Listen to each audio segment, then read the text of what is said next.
Alhamdulillah, nahmaduhu wa nasta'inuhu wa nastaghfiruh wa na'udzu billahi min syururi anfusina wa min sayyiati a'malina. Man yahdihillahu fala mudilla lahu wa man yudlil fala hadiya lahu. Wa asyhadu an la ilaha illallah wahdahu la syarika lahu wa asyhadu anna Muhammadan abduhu wa rasuluh. Tsumma ma ba'd. Ikhwah, sahabat-sahabat semua, jemaah semua, yang insyaallah dirahmati oleh Allah Subhanahu wa taala, insyaallah kembali kita lanjutkan kajian kitab Sifat Salatin Nabi sallallahu alaihi wasallam di halaman yang ke-98 untuk yang file PDF ataupun kitab Arabnya. Untuk yang bahasa Indonesia insyaallah sudah terjemahannya, silahkan nanti dicari di dalam beberapa, Allahu a'lam. Tapi sudah ada banyak terjemahannya insyaallah. Kita bahas insyaallah untuk sholatul zuhri. Ini sebagian pembahasan telah kita bahas. Kita ulang sedikit insyaallah. Bismillahirrahmanirrahim. Qala musannif rahimahullah wa nafa'ana bihi wa bil fid dharain amin. Wa kana sallallahu alaihi wasallam yaqra'u fi rak'atainil ulayain bi Fatihatil Kitab wa surataini yutawwilu fil ula ma la yutawwilu fil tsaniyah. Ini pembahasan yang dibahas dalam halaman ini. Nabi Muhammad sallallahu alaihi wasallam itu beliau membaca di 2 rakaat yang pertama, berarti rakaatainil ulayain, 2 rakaat yang pertama. Bi Fatihatil Kitab, dengan surat Al-Fatihah, wa suratain, dan 2 surat setelahnya. Berarti disyariatkan untuk sholat zuhur dalam rakaat pertama sama rakaat yang kedua, setelah membaca Al-Fatihah itu disunnahkan untuk membaca surat selain Al-Fatihah tentunya. Yutawwilu fil ula, memperpanjang di rakaat yang pertama, ma yutawwilu tsaniyah, yaitu untuk baca-bacaan yang dalam rakaat yang kedua tidak sebagaimana rakaat yang pertama. Artinya bahwa rakaat pertama yang dipraktikkan Nabi Muhammad, bacaannya itu lebih panjang daripada rakaat yang kedua, yang kedua. Kemudian beliau mengatakan wa kana ahyanan yutiluha hatta annahu kanat salatu zuhri tuqam. Berarti di sini, dan kadang-kadang Nabi Muhammad sallallahu alaihi wasallam beliau memperpanjang bacaannya sampai hatta annahu kanat salatu zuhri tuqam. Mau liburan 10 hari. Halo? Sampai misalnya di sini kata dalam hadis diriwayatkan, di saat muadzin habis azan kemudian dia mengumandangkan iqamah. Kalau seandainya ada satu orang pergi ke Baqi itu mana? Baqi itu adalah daerah ataupun suatu area yang berada di timur Masjid Nabawi. Karena pada zaman dahulu dalam keadaan tanah lapang, padang Sahara di sana, sebagian tempat dari area Baqi di situ digunakan untuk menguburkan para jenazah. Sehingga disebut kuburan Baqi.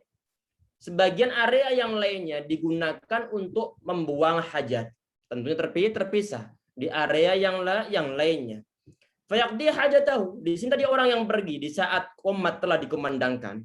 Kemudian dia pergi ke Baqi untuk buang air misalnya. Setelah sampai di sana selesai, kemudian summa ya'ti manzilahu. Kemudian dia pergi ke rumahnya. Jadi habis dari Baqi, kemudian dia pergi ke rumahnya, summa yatawadda. Kemudian dia berwudu. Summa ya'tiya ataupun summa ya'ti wa Rasulullah sallallahu alaihi wasallam fi raqatil ula mimma yutawwiluha. Berarti di sini setelah tadi kan qomat, jarak antara qomat sampai kedatangan dia menuju shaf bersama Rasulullah sallallahu alaihi wasallam itu cukup lama.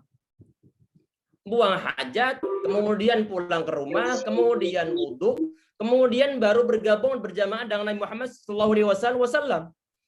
Saat dia itu sampai ke masjid, ternyata masih dalam rakaat yang pertama. Karena kenapa? Karena faktor bahwa Nabi Muhammad beliau memperpanjang bacaan pada rakaat yang pertama. Wa kanu yadhunnuna, ini masih keterusan pembahasan yang keempat ya ikhwah. Pembahasan sebelumnya afwan. Wa kanu yadhunnuna annahu yuridu bidzalika ayyudrikan nasur raqatal ula. Jadi Nabi Muhammad kok kadang-kadang beliau tadi ini ahyanan kadang-kadang beliau memperpanjang bacaannya sampai sebegitu lamanya itu adalah dimungkinkan orang-orang mengira, para sahabat mengira bahwa beliau Nabi Muhammad itu menunggu orang-orang dalam rakaat yang pertama. Biar para sahabat yang mungkin datang terlambat ataupun masbuk ataupun mungkin ada halangan di antara mereka sehingga memaksa mereka untuk datang terlambat, maka mereka masih menjumpai rakaat yang pertama. Wa kana yaqra'u fi kulli min rak'ataini qadra 30. Perhatikan kemudian yang disebutkan oleh Syekh Al-Albani rahimahullah dalam poin berikutnya adalah wa kana yaqra'u fi kullin min rak'ataini qadra 30 ayah. Jadi Muhammad sallallahu alaihi wasallam min rak'ataini artinya di sini ada 2 rakaat yang pertama ya ikhwah. 2 rakaat yang pertama. Qadra 30 ayah. Sekitar 30 ayat. Ataupun sampai hadisnya ya ikhwah sekalian, sampai dalam bahasan di sini bahwa Nabi Muhammad sallallahu alaihi wasallam di 2 rakaat yang pertama yang beliau baca itu adalah sekitar 30 ayat. Sekitar 30 ayat. Ini adalah potongan hadis, sebagian ada suatu riwayat dari Imam Muslim rahimahullah bahwa untuk 2 rakaat yang terakhir adalah setengah dari 30 ayat ini. Berarti 2 rakaat yang terakhir Nabi Muhammad beliau membaca 15 ayat. 2 rakaat yang terakhir habis Fatihah kemudian membaca 15 ayat. Nanti insya Allah ada pembahasan khusus masalah hal ini. Nanti insya Allah kita ingatkan. Berarti di sini Nabi Muhammad sallallahu alaihi wasallam itu beliau 2 rakaat yang pertama membaca 30 ayat. Setelah Al-Fatihah kemudian membaca 30 ayat. Ataupun 30 ayat tersebut dihitung termasuk Al-Fatihah, yaitu qadra qiraati alif lam mim tanzil sajdah. Jadi sekitar 30 ayat sebagaimana surat As-Sajdah dan di dalamnya termasuk bacaan Al-Fatihah. Dalamnya termasuk bacaan Al-Fatihah. Kemudian Nabi Muhammad, sebentar ini kurang pas peletakannya ya. Sebentar.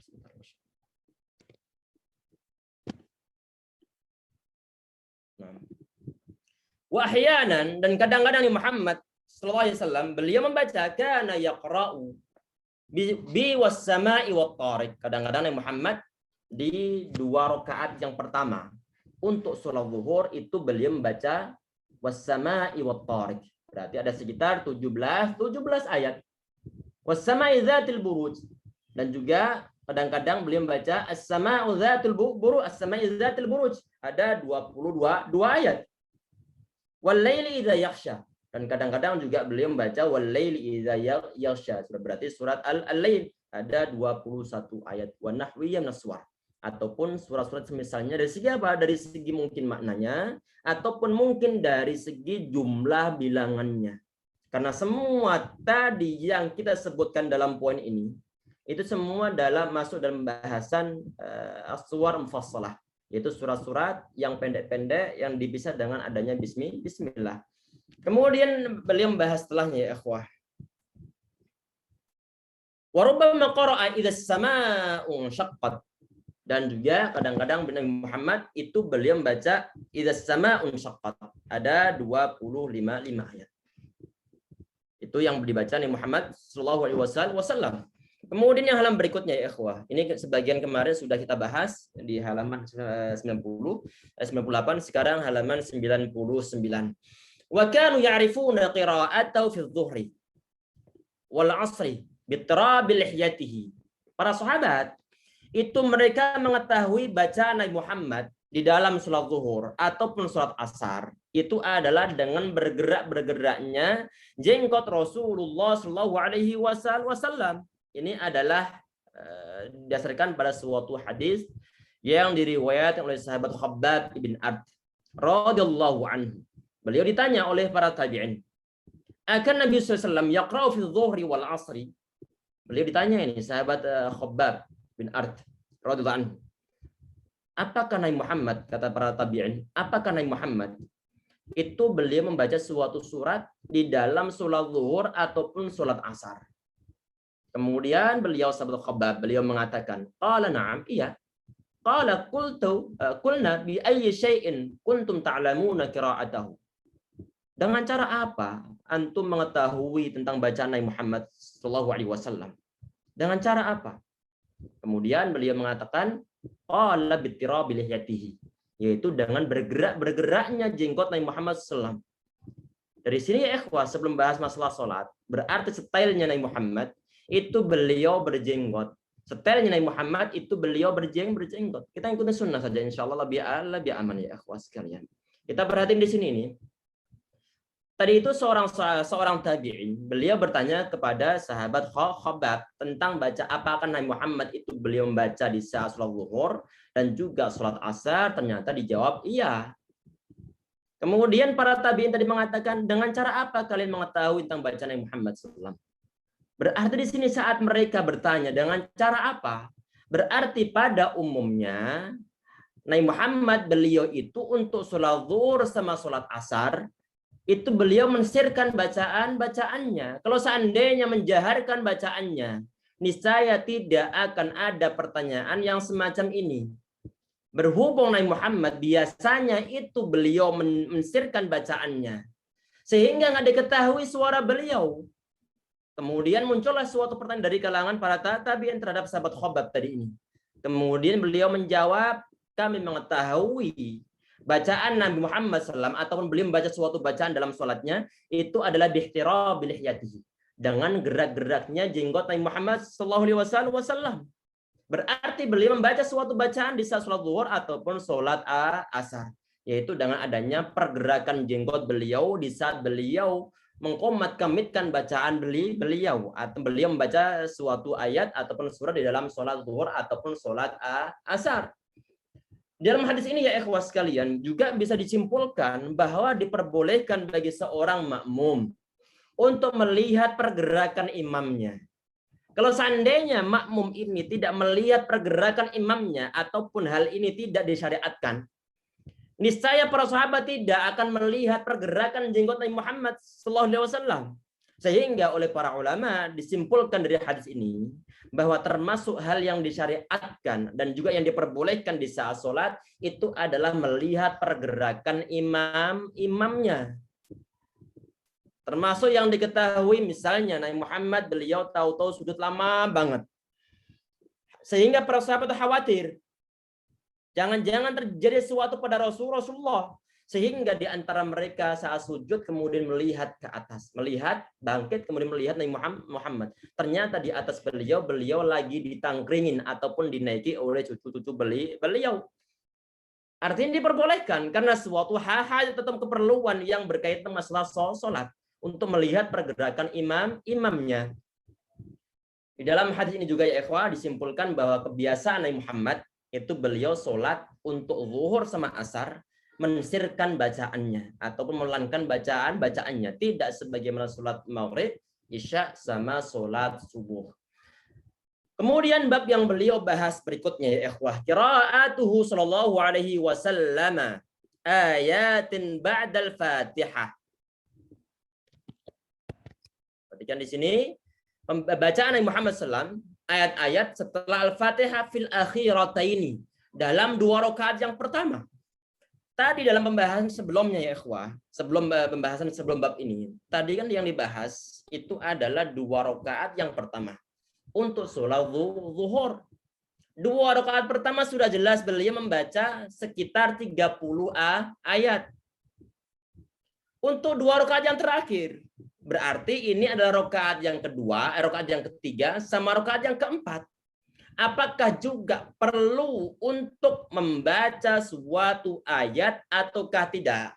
Ataukah cukup bacaan Al-Fatihah saja? Kita perhatikan di sini sebelum nanti kita bahas hadis yang lain yang berkaitan dengan masalah hal ini. Perhatikan di sini, wa kana yaj'alu rak'ataini al-akhirataini aqsara min al-ulayaini qadran nisf. Perhatikan di sini Nabi Muhammad sallallahu alaihi wasallam itu beliau membaca di sini.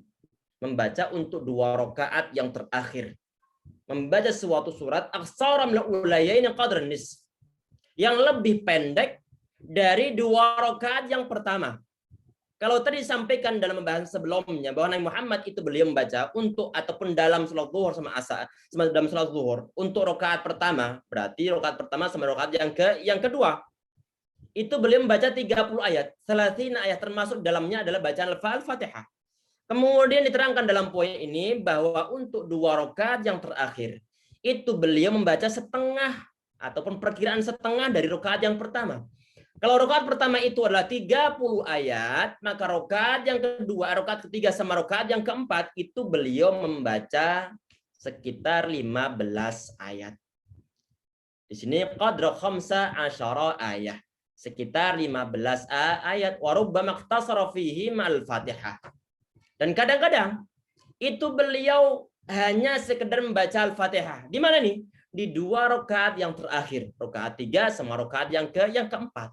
Di sini pembahasan dipisahkan ya ikhwah. Sehingga di sini kalau kita lihat ini ada 2 footnote. Ada 2 footnote ataupun catatan kaki yang kedua sama yang ketiga. Karena di sini memang pembahasannya adalah 2 pembahasan. Masalah apa? Di sini ada khilaf di antara para ulama ya ikhwah sekalian. Khilafnya kenapa? Ada suatu hadis yang disebutkan dalam Sahih Al-Bukhari sama Muslim. Berarti hadisnya adalah hadisun muttafaqun alaih. Hadisnya adalah hadis muttafaqun alaih. Tentang apa? Tentang bacaan Nabi Muhammad SAW untuk 2 rakaat yang terakhir. Dalam satu riwayat itu hanya bacaan Al-Fatihah saja. Di sini ada suatu riwayat dari Abu Qatadah radhiyallahu anhu. Nabi sallallahu alaihi wasallam kana yaqra'u fi rak'atayn al-ulayayn min adh-dhuhri wal 'ashri bi Fatihatil Kitab wa suratain. Jadi dalam menurut riwayat yang ini yaitu dalam Al-Bukhari sama Muslim yang diriwayatkan oleh Abu Qatadah radhiyallahu anhu bahwa Nabi Muhammad itu beliau membaca untuk 2 rakaat pertama setelah Al-Fatihah itu membaca 2 surat. Wa yusmi'una al-ayat ahyanan. Dan kadang-kadang beliau memperdengarkan ayat ataupun ayat yang beliau baca kadang-kadang. Wa yaqra'u fi rak'atayn al-ukhrayayn bi Fatihatil Kitab. Dan untuk 2 rakaat yang terakhir itu beliau hanya membaca bi Fatihatil Kitab, berarti hanya membaca Al-Fatihah saja. Ini adalah sebagai pendapat dari para ulama. Berarti untuk 2 rakaat yang terakhir menurut hadis ini itu adalah hanya surat Al-Fatihah saja tanpa disertai dengan bacaan ayat yang lainnya. Ini adalah termasuk dari pendapat jumhur ulama ataupun mayoritas para ulama, termasuk yang dituliskan ataupun yang dikatakan oleh Imam Syafi'i rahimahullah dalam qaul qadim beliau. Dalam qaul qadim beliau sebagaimana dinukilkan oleh Al-Imam Asy-Syirazi rahimahullah dalam kitab Al-Muhadzab. Dalam kitab Al-Muhadzab. Dalam qaul qadim Imam Asy-Syafi'i.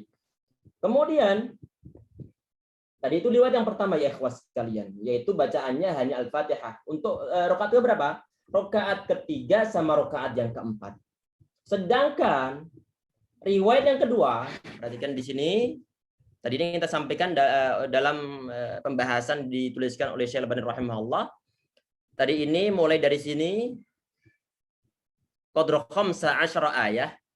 Ini adalah satu pembahasan, diambilkan dari satu hadis. Kemudian yang mulai dari warubbama ikhtasara fihi mal Fatihah. Ini ada pembahasan yang kedua. Yang tadi hadisnya barusan kita bahas dari riwayat Abu Qatadah dituliskan oleh Imam Al-Bukhari sama Imam Muslim. Sedangkan riwayat yang kedua ya ikhwah, riwayat yang kedua adalah dituliskan saja oleh Imam Muslim. Sedangkan di Al-Bukhari tidak didapatkan. Hadisnya diriwayatkan oleh sahabat Abu Sa'id Al-Khudri radhiyallahu anhu. Di dalam hadisnya Nabi Muhammad sallallahu alaihi wasallam diceritakan oleh sahabat Abu Sa'id Al-Khudri, kana yaqra'u fi salatil dhuhri fi rak'atain ulayaini fi kulli rak'atin qadra 30 ayat. Perhatikan bahwa Nabi Muhammad menurut riwayat yang kedua di sini, beliau membaca setiap rakaat itu sekitar ataupun rakaat yang pertama, 2 rakaat yang pertama membaca sekitar 30 ayat. Wa fil ukhrayaini qadra 15 ayat. Dan dalam rakaat yang terakhir, 2 rakaat yang terakhir, itu beliau membaca 15 ayat. Beliau membaca 15 ayat. Artinya bagaimana? Menurut riwayat Muslim saja ini, yang pertama tadi riwayat Imam Al-Bukhari sama Muslim, sedangkan yang kedua hanya dalam riwayat Imam Muslim saja. Nabi Muhammad beliau membaca setelah Al-Fatihah itu membaca sekitar 15 ayat. Sebagaimana dituliskan oleh Imam ataupun Syekh Al-Albani rahimahullah dalam kitab ini, yaitu khamsa asyara ayat. Sekitar 15 ayat, khamsa asyara ayat. Ini ya ikhwah, ini yang diambil pendapat oleh sebagian ulama. Oleh sebagian ulama termasuk dituliskan oleh Al-Imam Asy-Syafi'i rahimahullah dalam kitab Dalam kitab beliau menuliskan masalah hadis ini, menyebutkan bahwa 2 rakaat pertama Muhammad itu beliau membaca surat setelah Al-Fatihah, 2 rakaat yang terakhir sekitar 15 ayat. Berarti di sini ya ikhwas sekalian ada khilaf di antara para ulama. Terjadinya suatu khilaf ataupun perbedaan pendapat dari kalangan para ulama itu adalah karena perbedaan hadis yang mereka gunakan untuk sandaran. Tadi yang kita sampaikan bahwa pendapat yang pertama tentang 2 rakaat terakhir, yaitu rakaat ketiga sama rakaat yang keempat, hanya membaca Al-Fatihah, itu adalah pendapat dari mayoritas para ulama. Adalah pendapat dari mayoritas para ulama. Kenapa kok mayoritas para ulama mereka berpendapat tentang ketidakperluan membaca suatu surat setelah Al-Fatihah dalam rakaat ketiga dan juga rakaat yang keempat dalam sholat zuhur ataupun sholat asar? Karena kemungkinannya dalil yang mereka gunakan itu lebih kuat dari segi apa? Memang dua-duanya hadis sahih. Yang pertama diriwayatkan oleh Bukhari sama Muslim. Kemudian yang hadis kedua hanya diriwayatkan oleh Imam Muslim. Mungkin ini ya ikhwah adalah bermulanya dari level-levelan suatu tingkatan hadis. Yaitu yang pertama ataupun suatu tingkatan suatu perkataan ataupun suatu sandaran hukum. Yang pertama adalah Al-Qur'an. Kemudian adalah mattafaqa alaihi al-Bukhari wal Muslim. Yaitu hadis yang dimufakati kesahihannya antara Al-Bukhari sama Muslim. Baru kemudian level ketiga adalah Imam Muslim saja. Oleh karena itu, jumhur ulama menganggap bahwa riwayat tadi itu yang disebutkan dalam Al-Bukhari sama Muslim lebih kuat daripada hadis yang hanya disebutkan oleh Imam Muslim saja, walaupun sama-sama hadis yang sahih. Berarti di sini ya ikhwah, ada khilaf ataupun perbedaan pendapat dari kalangan para ulama. Kita bagaimana untuk mensikapinya? Dua-duanya hadis sahih. Kita lihat disampaikan oleh Syekh atau Al-Imam Al-Amir As-San'ani rahimahullah dalam kitab Subulus Salam. Beliau menyebutkan secara umumnya ya ikhwah, dan semua ulama begitu. Kalau seandainya 2 hadis yang seakan-akan ta'arud ataupun terjadi suatu kontradiksi dan dua-duanya hadis sahih, maka para ulama itu ya ikhwah berusaha untuk menyatukan ataupun mengkompromikan antara 2 hadis. Biar kenapa? Biar nanti tidak ada yang dibuang, tidak ada yang di-cancel dari segi pengamalannya. Sehingga para ulama berusaha untuk menyatukan 2 hadis yang sahih ini, termasuk dalam masalah hal ini. Al-Imam As-San'ani rahimahullah beliau menganjurkan dalam kitab Subulus Salam, menganjurkan untuk kadang-kadang 2 rakaat yang terakhir ini, kadang-kadang kita perlu membaca suatu surah yang lain setelah Al-Fatihah. Kadang-kadang tidak perlu membaca surat, biar masing-masing hadis kita amalkan. Kadang-kadang kita mengamalkan hadis yang diriwayatkan oleh Bukhari dan Muslim, yaitu dengan tanpa suatu surat setelah Al-Fatihah. Dan kadang-kadang kita mengamalkan hadis yang kedua. Ini pun senada dengan yang dianjurkan oleh Al-Imam Ibnu Qayyim Al-Jauziyah dalam kitab Zadul Ma'ad, dan termasuk yang difatwakan oleh Syekh Ibnu Utsaimin rahimahullah dalam kitab syarah kitab Al-Mumti'. Jadi ini termasuk nanti anjuran yang sangat baik untuk mengkompromikan antara kedua hadis tersebut. Jadi kadang-kadang beliau membaca disertai setelah Fatihah disertai dengan 2 surat ataupun surat yang lain. Dan kadang-kadang beliau hanya membaca Al-Fatihah saja. Sehingga dasar 2 hadis tadi itu tidak ada yang kita tinggalkan. Jadi kita praktekkan dua-duanya. Sekali-kali dipraktekkan dengan disertai suatu surat setelah Al-Fatihah. Dan kadang-kadang tanpa disertai dengan suatu surat dalam Al-Fatihah. Kemudian yang berikutnya ya ikhwah yang disampaikan oleh beliau di sini. Wujub qiraatil Fatihah fi kulli rakaah. Kata beliau wujub qiraatil Fatihah fi kulli rakaatin, yaitu kewajiban membaca Al-Fatihah dalam setiap rakaat. Ini bahasan apa? Tadi ini yang kita bicarakan itu ada pembahasan dalam sholat zuhur. Tetapi secara umumnya ikhwah, walaupun poin ini adalah dibahaskan dalam pembahasan sholat zuhur, tetapi semua ulama mewajibkan untuk membaca Al-Fatihah dalam setiap sholat, baik zuhur, asar, maghrib, isya ataupun subuh. Setiap rakaat perlu membaca Al-Fatihah. Kita perhatikan kembali pembahasan ini ya ikhwah. Waqad amara al-musii'a sholatahu biqiraatil Fatihah fi kulli raq'atin haitsu qala lahu ba'da an amarahu biqiraati fi raq'atil ula thumma fa'al dzalika fi sholatika kulliha. Perhatikan ya ikhwah. Hadis ataupun yang oleh para ulama disebut dengan hadis al-musii'u sholatahu, yaitu suatu hadis yang berisikan tentang kisah seorang sahabat ataupun seorang Arab yang dia buruk dari segi sholatnya. Karena memang belum diajarkan Nabi Muhammad terhadap sahabat sebagian ataupun termasuk orang Arab ini, orang Arab Badui di sini. Sehingga bagaimana? Sehingga dia sholatnya sampai diulang berkali-kali setelah salam, dia dibilang oleh Muhammad, irji fasalli fa innaka lam tusalli. Ente balik lagi karena ente belum sholat. Artinya sholatnya tadi itu yang pertama, kedua, sampai ketiga. Itu belum sah semuanya. Karena kenapa? Karena syarat dan rukunnya tidak terpenuhi di sana. Sehingga disuruh Nabi Muhammad untuk balik kembali. Sampai berkali-kali. Ya ikhwah sekalian, hadis al-musii'u sholatahu ini oleh para ulama ahli fikih dijadikan sebagai suatu hadis yang sangat penting. Kenapa?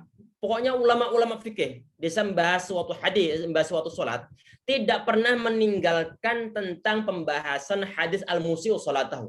Saat mereka menyebutkan suatu dalil, mereka pasti menyebutkan hadis al-musii'u sholatahu di sini. Karena kenapa? Karena di dalam hadis tersebut itu berisikan hal-hal yang diwajibkan perlu untuk dilaksanakan dalam sholat. Karena berisi masalah rukun-rukun semuanya. Sehingga oleh para ulama ya ikhwah, bahwa untuk hal-hal yang tidak disebutkan dalam hadis ini al-musii'u sholatahu di sini, maka bukan termasuk suatu kewajiban yang dilaksanakan dalam sholat. Termasuk misalnya suatu bacaan iftitah, yaitu bacaan kabirah ataupun Allahumma ba'id baini wa baina khotoyaya, al-hadis. Bacaan doa iftitah ini tidak disebutkan dalam hadis al-musii'u sholatahu.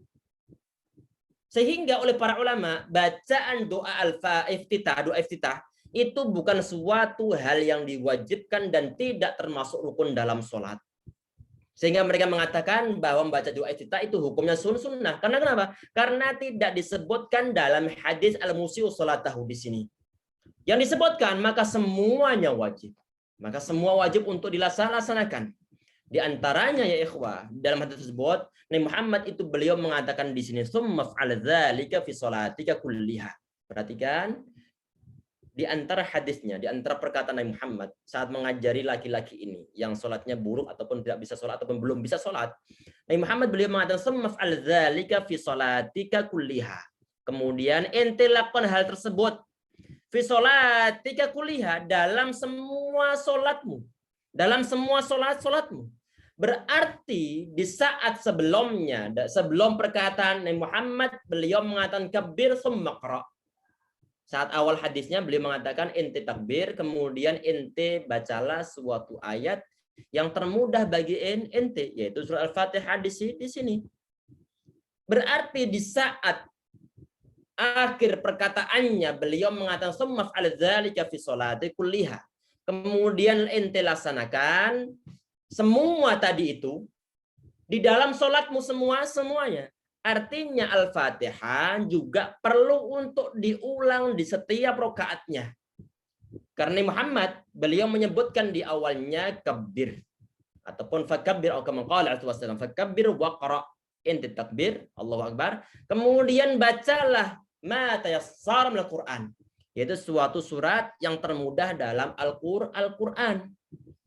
Di sini yang dimaksudkan di sini adalah surat Al-Fatihah. Berarti Al-Fatihah di sini di setiap rakaat perlu untuk diulang-ulang. Sehingga hukumnya mengulang Al-Fatihah dalam setiap rakaat itu hukumnya dia adalah wajib. Hukumnya dia adalah wajib kan termasuk rukun dalam sholat. Tanpa Al-Fatihah maka tidak sah hukumnya. Dalam hadis ini ya ikhwas sekalian, kita mengingatkan ada suatu perkataan yang Muhammad, yaitu beliau mengatakan, Iqra ma tayassara minal Qur'an. Bacalah ayat yang termudah dari Al-Qur'an. Ini tidak berarti bahwa kita diperbolehkan untuk membaca surat yang lain yang termudah selain Al-Fatihah. Tidak itu artinya. Jadi faqra ma tayassara minal Qur'an, itu yang dimaksudkan di sini ini adalah ada suatu ikatan yang berupa hadis yang lainnya. Ikatan apa? Misalnya disebutkan dalam kitab As-Sahihain, dalam Al-Bukhari sama Muslim. La salata liman lam yaqra bi Fatihatil Kitab. Tidak ada salat sah bagi orang yang tidak membaca Fatihatul Kitab atau Al-Fatihah. Artinya bahwa yang dimaksudkan ma tayassara minal Qur'an dalam hadis ini itu adalah surat Al-Fatihah. Sehingga bacaan yang lain tanpa Al-Fatihah mau digunakan untuk menggantikan Al-Fatihah dalam setiap rakaat maka tidak mencukupi. Sehingga diwajibkan untuk membaca Al-Fatihah. Kemudian yang berikutnya Syekh Al-Albani rahimahullah beliau mengatakan wa fi riwayatin fi kulli raq'atin, dalam sebuah riwayat adalah ini dalam riwayat Imam Ahmad dengan sanad yang jayyid, dengan sanad yang sangat bagus, ada perkataan fi kulli raq'ah. Jadi tadi ini riwayat dibagi bagaimana?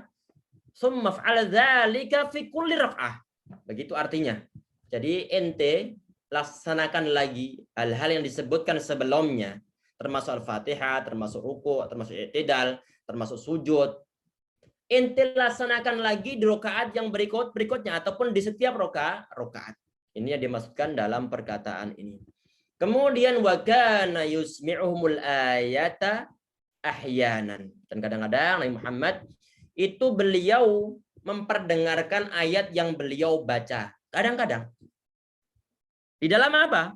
Di dalam sholat zuhur ataupun asar Nabi Muhammad SAW. 2 rakaat yang pertama ataupun 2 rakaat yang terakhir. Beliau memperdengarkan bacaannya. Beliau memperdengarkan bacaannya. Berarti beliau membaca secara jahar di sini. Untuk sholat zuhur sama sholat asar. 2 rakaat yang pertama. Memperdengarkan bacaan beliau kepada para sahabat. Perhatikan ya ikhwah, ini perkataannya dalam hadisnya adalah kadang-kadang. Berarti seringnya adalah beliau membaca dengan kebiasaan mensirkan bacaan, memelangi bacaan beliau. Hanya beliau dengar sendiri tanpa didengarkan oleh para sahabat yang menjadi makmum beliau. Tetapi kadang-kadang begitu. Berarti seringnya beliau membaca secara sir, tapi kadang-kadang beliau membaca secara jahar. Sehingga di sini ikhwas sekalian, di saat kita melihat penjelasan dari hadis ini, Al-Imam An-Nawawi rahimahullah dalam syarah Muslim, beliau mengatakan bahwa hadis ini adalah bayanun li bayani jawazil jahri. Dalam hadis ini adalah merupakan terdapat suatu penjelasan kebolehan untuk menjaharkan suatu bacaan dalam sholat zuhur. Kadang-kadang wa anil imrar laisa atau istimrar laisa wa anil israr laisa bi syartis sihhatis shalah. Dan beliau mengatakan, Imam Nawawi rahimahullah, beliau mengatakan bahwa mensirkan bacaan di saat sholat zuhur ataupun asar itu bukan suatu syarat sahnya sholat sehingga diperbolehkan untuk menjaharkan bacaannya. Bal huwa sunnah. Artinya mensirkan bacaan itu hukumnya adalah sunnah. Termasuk kadang-kadang untuk dijaharkan. Walaupun sebagian ulama mengatakan bahwa kalau menjaharkan itu adalah khilafus sunnah, menyalahi sunnah kebiasaan Rasulullah Shallallahu Alaihi Wasallam. Dan kenapa Nabi Muhammad beliau menjaharkan bacaannya kadang-kadang adalah sebagaimana yang disampaikan oleh Al-Imam Al-Hafidh Ibnu Hajar Asqalani dalam Riqatul Mafatih. Beliau mengatakan agar beliau itu ngajari orang-orang ataupun para sahabat bahwa dalam sholat zuhur ataupun asar itu beliau juga membaca suatu bacaan ayat ataupun surat, sehingga beliau keraskan bacaannya biar para sahabat belajar mereka bahwa itulah yang diperhatikan Nabi Muhammad SAW, biar diikuti dari siapa, dari segi membaca suatu surat, membaca suatu surat, termasuk dituliskan oleh Syekh ataupun disampaikan oleh Syekh Muslim rahimahullah dalam Liqa Babil Maftuh. Beliau mengatakan kenapa Nabi Muhammad SAW itu beliau kok mengeraskan bacaan beliau kadang-kadang di saat sholat zuhur sama sholat asar, itu adalah untuk mengingatkan orang-orang, liunabihan nasa, untuk mengingatkan orang-orang akan sesuatu. Mungkin sebagian di antara sahabat nggak fokus, mungkin saja Allahu a'lam, atau mungkin di antara mereka ada suatu hal yang membuat mereka nggak ngeh kalau saat itu lagi ada sholat, sehingga Nabi Muhammad beliau mengeraskan bacaannya biar para sahabat ataupun sebagian di antara mereka menjadi teringatkan bahwa saat itu sedang dilaksanakan suatu sholat, sehingga Nabi Muhammad beliau mengeraskan bacaannya. Ini disampaikan oleh Syekh Muslim rahimahullah. Kemudian berikutnya ya ikhwah, wa kanu yasma'una minhu naghmah bi sabbihisma rabbikal a'la. Dan para sahabat kadang-kadang mereka juga mendengarkan bacaan alunan mungkin ataupun irama lagu dari segi pembacaan surat Sabbihisma Rabbikal A'la yang dibaca beliau di saat sholat zuhur, dan juga surat hal ataka haditsul ghasyiyah, berarti surat al-ghasyiyah ada 26 ayat. Ini yang kadang-kadang beliau perdengarkan di saat beliau sholat zuhur atau mungkin alunan bacaan beliau sampai didengarkan oleh para sahabat, yaitu untuk surat Al-A'la sama surat Hal Ataka Haditsul Ghasyiyah. Kemudian wa kana ahyanan, yang halaman 100, wa kana ahyanan. Dan kadang-kadang Nabi Muhammad itu beliau yaqra'u bis-sabbi was-sama'i dzatil buruj. Dan kadang-kadang Nabi Muhammad itu beliau membaca dalam sholat zuhur yaitu surat was-sama'i dzatil buruj, ada 22 ayat. Was-sama'i wat-tariq, dan berarti itu ada surat at-tariq ada 17 ayat. Wa nahwihima minas suwar, ataupun semisalnya dari surat Al-Qur'an yang ayatnya tidak beda jauh antara 22 ataupun 17 ayat, sebagaimana hadis ini.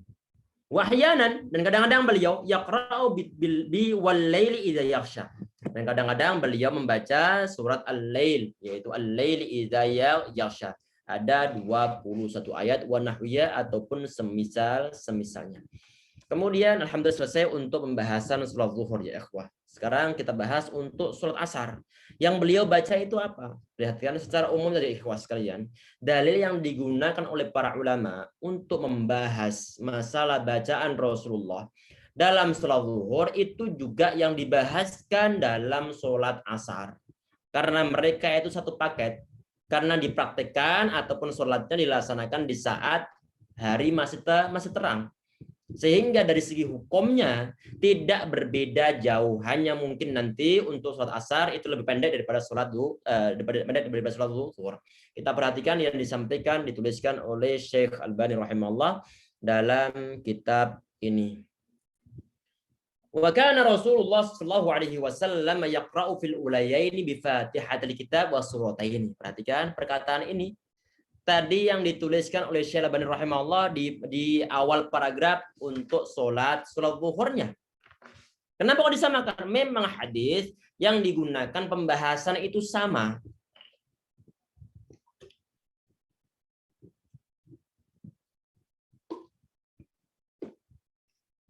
Yutawwilu fil ula, jadi Nabi Muhammad di dalam sholat asar ini beliau membaca 2 rakaat yang pertama dengan surat Al-Fatihah. Kemudian 2 surat lagi. Wa yutawwilu fil ula ma yutawwilu fil tsaniyah. Dalam rakaat yang kedua lebih panjang daripada rakaat yang pertama. Wa kana dhunnuna anna yuridu bidzalika ay yudrikan nas ar-rak'ata. Dan para sahabat mengira, kenapa kok dipanjangkan kadang-kadang tadi itu? Karena para sahabat mengira bahwa Nabi Muhammad itu beliau sengaja menunggu biar orang-orang menjumpai rakaat yang pertama. Tadi yang sebagaimana disebutkan dalam pembahasan sholat zuhur. Wa kana yaqra'u, kemudian berikutnya beliau membahas menuliskan wa kana yaqra'u fi kullin minhum qadra 15 ayah.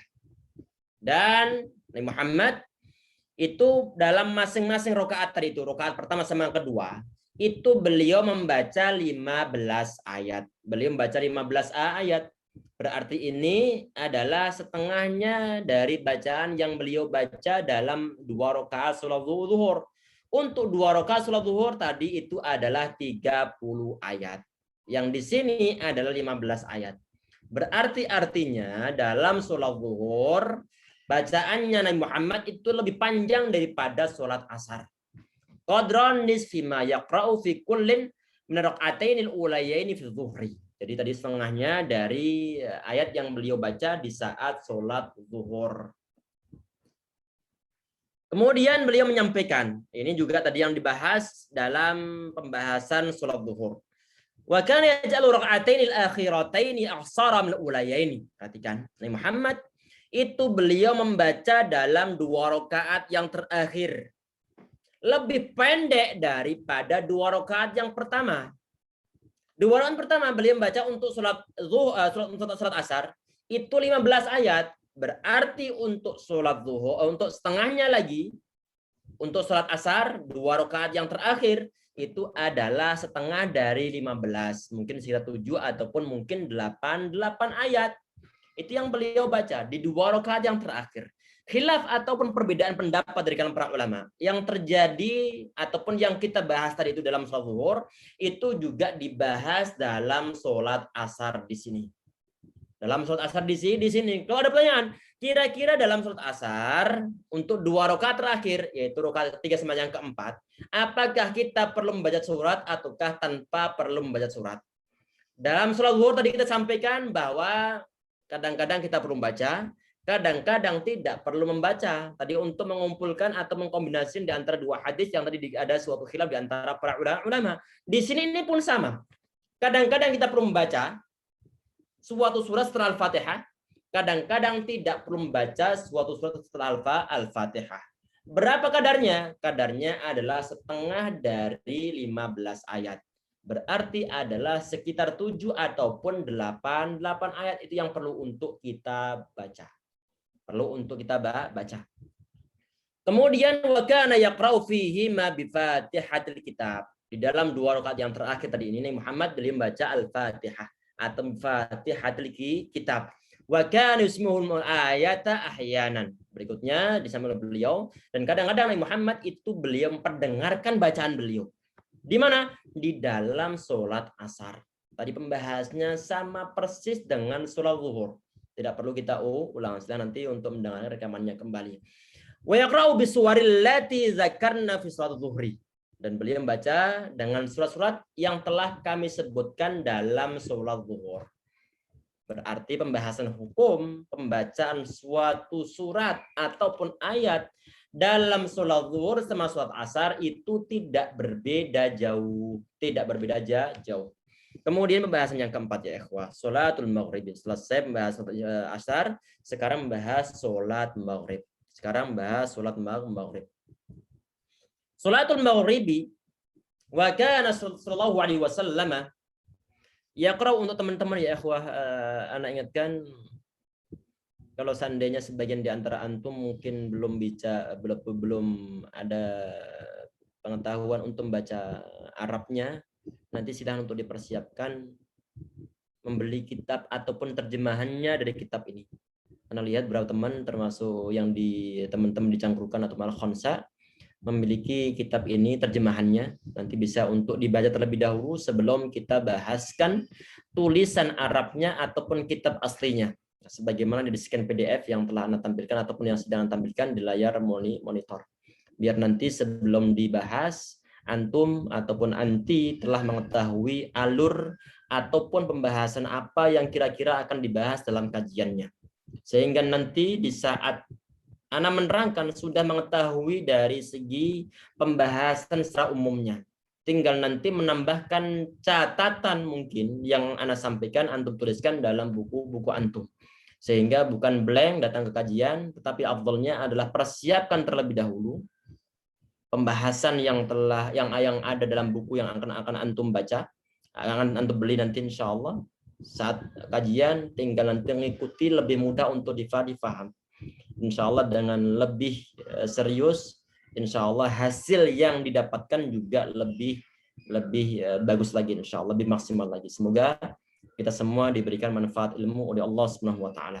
Kita perhatikan ya ikhwah, salatul maghribi, salat maghrib. Wa kana sallallahu alaihi wasallam kana yaqra'u fiha ahyanan biqisar mufassal. Nabi Muhammad itu beliau kadang-kadang dalam sholat maghrib beliau membaca surat-surat yang masuk dalam kategori qisar mufassal. Sebagaimana dalam bahasa sebelumnya ya ikhwah. Dalam Al-Quran itu oleh para ulama ataupun oleh Nabi Muhammad SAW dibagi menjadi 3 macam. Ada yang mufassal, ada yang kemarin ada sab'ut tiwal, mufassal, kemudian yang masani. Sebagaimana telah kita bahas di pertemuan sebelumnya.